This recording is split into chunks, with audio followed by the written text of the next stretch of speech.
Prairie Village was built, many of those homes were built in the 40s and the 50s, and at a time where block and mortar foundation walls were really popular. And there's also quite a few, you'll find it's rather prominent to have slab foundation walls in Prairie Village. You know, some of the newer homes do have poured foundation walls, and we can solve those just all the same, but we tend to see a lot of block and mortar and a lot of slab foundation problems when it comes to what we do here at KC Pier.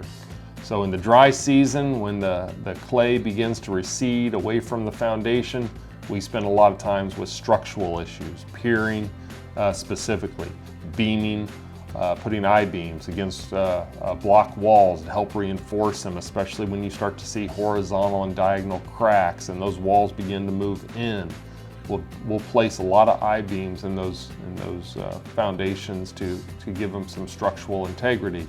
We will also, in the spring, those same cracks that have developed over the summer will then begin to leak. And so we have techniques specifically for block walls, crawl spaces, as well as stone and poured foundation walls. But in Prairie Village, we tend to spend a lot of time waterproofing the block and mortar foundations. So from interior drain systems to actually nice, clean wall shield systems. So we can actually build wall shield, which is a must-proof, a mold-proof material that we can put on vertical walls to give you a very nice, clean look. So you're not always looking at musty, moldy, black, and grimy block walls. We can change those into pretty bright, clean-looking vertical walls that are actually waterproofed and integrated into our interior drain system. So we do a lot of wall shielding in Prairie Village with our interior drains. We also have crack injections, we have sump pump techniques, we have exterior waterproofing techniques for the large jobs as well.